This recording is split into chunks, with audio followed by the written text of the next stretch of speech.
Today I am going to give you a quick recap of one of the top-rated action and thriller movies, Taken. I hope you will enjoy it.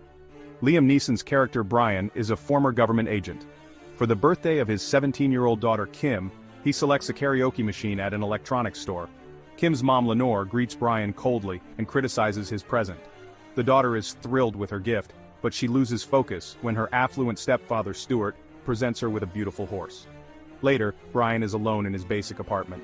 3 retired agents who are friends stop by for poker, steaks, and beer. Sam asks Brian if he wants to work as security with them by accompanying a female superstar to a local concert. Brian approaches pop artist Shira for tips after her vocal warm-up so that he may give them to his daughter, who also wants to be a singer. When a throng of fans breaks through security, Brian swiftly takes down a knife-wielding attacker, impressing Shira, who offers to help Brian's daughter find a vocal coach if she has any natural aptitude. Brian is overjoyed and intends to share Shira's offer with Kim, but when Lenore joins them for lunch, it becomes evident that Brian was simply asked to sign a parental approval form, allowing Kim to travel to Paris with her friend Amanda. However, Kim explains she would be residing with Amanda's cousin, and will spend the majority of her time in museums. Lenore scolds Brian for being overly careful, and for not allowing their daughter to live a full life.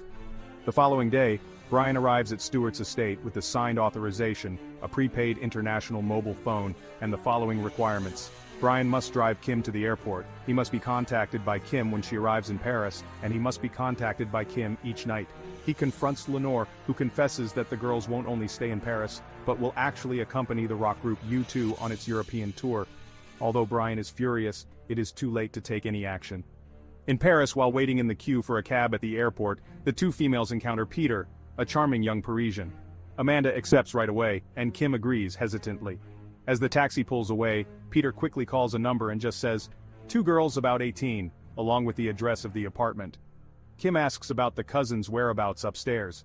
As she gets onto the couch, Amanda gleefully explains that the cousins are on holiday in Spain and that she intends to have sex with Peter later. Brian finally manages to contact Kim. To hear her father more clearly, Kim goes to the other side of the apartment, which is shaped like a rectangle with a courtyard in the middle. While she is speaking to her father, Kim suddenly sees 2 men seize Amanda and drag her away from sight as she struggles and kicks.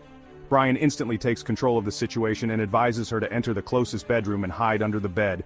Brian instructs her to keep her phone on and gives her 5 to 10 seconds to shout out as many details as she can about the gang. Kim is relieved to see the 2 men leave the room, but she is suddenly pulled out from under the bed. She yells out as Brian had instructed her to do. Beard, 7 feet, right hand, moon, and star tattoos. Brian warns the kidnapper that he will find him and kill him if he doesn't let Kim go. With a heavy accent, the kidnapper replies, "Good luck." Brian forwards the recorded conversation to Sam, his former agency friend. After that, Brian rushes over to Stuart and questions him about potential business rivals that may have engaged in kidnapping Kim. After determining that Stuart's business activities are not the cause of the issue, Brian informs Stuart that he requires a private aircraft to Paris an hour ago. Sam delivers a thorough report in which the language is identified as Albanian. Sam informs Brian that he has only 96 hours before Kim vanishes forever, and that the Albanians abduct girls for prostitution. Brian listens to the tape of Kim's kidnapping aboard the private jet to memorize every sound. Brian first gains entry to Amanda's relative's apartment in Paris. He discovers and retrieves the memory card from Kim's broken cell phone, and uses the clues left at the scene to reconstruct the kidnapping. Brian locates the photo Peter took at the airport at a self-service photo kiosk, and enlarges a reflection of Peter in the image. Brian eliminates Peter's accomplice and pursues him in a stolen taxi. Peter then leaps over the bridge and appears to land safely before being struck by a truck and killed. Brian next meets with an old friend named Jean-Claude, who works with French intelligence to request assistance. The Frenchman reveals to Brian the location of the Albanian pimped whores, but cautions Brian to avoid the area and not cause any trouble. Brian picks up a rental car and meets his Albanian interpreter there. Brian cleverly places an audio recording device on a pimp. They discuss issues with some brand new goods at a neighboring building site. After getting the Albanian English dictionary that he had ordered the interpreter to bring, Brian lets the interpreter go. There is a queue of men waiting to board a trailer at the construction site. Brian enters the line and presents himself as a customer. Brian gives the doorman his money and in exchange is given a piece of paper with a single numeral on it. On each side of a central corridor, ropes have been hung inside the trailer, and rooms have been created by draping blankets over them. Brian notices his daughter's blazer and a sedated woman with Kim-like hair in the final room. He rushes in and realizes it's not Kim. Brian drags her to a parked jeep, hotwires the engine, and after a chaotic chase, flees from a mob of enraged Albanians. He travels to a quiet hotel off the way and hires 2 rooms from the proprietor, another old acquaintance. Brian sets up an IV drip and injects the girl with Narcan in one of the rooms, kicking off an ultra-rapid detox of her system. Later, Brian meets Jean-Claude beside the river. Brian expresses his lack of confidence in Jean-Claude until he gets Kim back. Jean-Claude persuaded his boss to approve a ticket to send Brian back to America for prior services. Brian's phone call was being triangulated by Jean-Claude's men. Actually, Brian is on a different roof nearby. Brian moves effortlessly away. When the girl regains consciousness, she informs Brian that another girl gave her the jacket. She only recalls that it took place at a home on the Rue Paradis that had red doors. Brian locates the property with the red doors, enters with confidence, and offers Jean-Claude's business card instead of his own. Brian is led past a number of thugs and into an unclean kitchen. Brian pauses just before leaving and says a friend handed him a note in Albanian. He presents it to the leader in the group and requests that he translate it. "Good luck," the leader, the actual Marco, replies. Brian instantly recognizes Marco's voice. "You don't remember me, do you? I told you I was going to find you." Brian kills all of them, except Marco. Brian looks for Kim in all of the building's upper bedrooms. He discovers Amanda's lifeless body, apparently due to a drug overdose, and numerous other women tied to beds. Marco informs Brian that Kim was sold to a man by the name of St. Clair. When Jean-Claude arrives home for dinner, he sees Brian greeting him as an old friend. Isabelle, Jean-Claude's wife, requests that he put the two children to bed. He retrieves a pistol from the bathroom as he walks and tucks it behind his belt.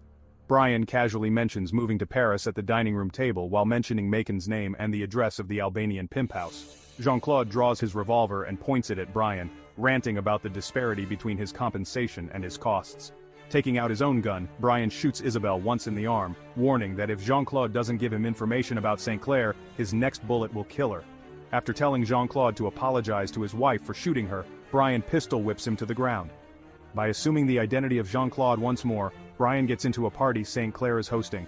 Brian learns St. Clair is throwing a significantly more sinister party on a lower level.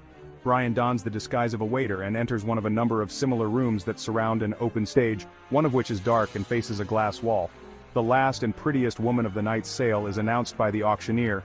Kim is an American who is a complete virgin. In this pitch-black chamber, Brian pulls a gun on the bidder and compels him to outbid the others to get her. Brian is knocked unconscious from behind as he leaves the room with the buyer still at gunpoint. He opens his eyes while hanging from a pipe slightly below the ceiling. He reveals to the Englishman St. Clair that he is a father of the last girl. St. Clair claims, "Very bad it's business and she's already sold." Brian is restrained to the pipe above, but he manages to free himself, murdering the guards in the process. Brian rushes to the water's edge but misses the sizable yacht that Kim and other veiled ladies have been rushed into as it sails downstream. He then hops onto the yacht as it passes through the bridge. Brian fights past the Sheikh's security and enters the bedroom, where the Sheikh is holding a knife to Kim's throat. Brian shoots the Sheikh in the head as he begins to speak, "We can nego." Kim meets up with her mother once again in the US. Lenore gives Brian a hug in appreciation. Later, Brian mysteriously picks up Kim and drives her to a luxurious residence. Shira grabs Kim by the arm and says, "Let's see what you've got," adding that she has heard Kim wants to be a singer. Thank you for watching. Please do not forget to subscribe. Mom.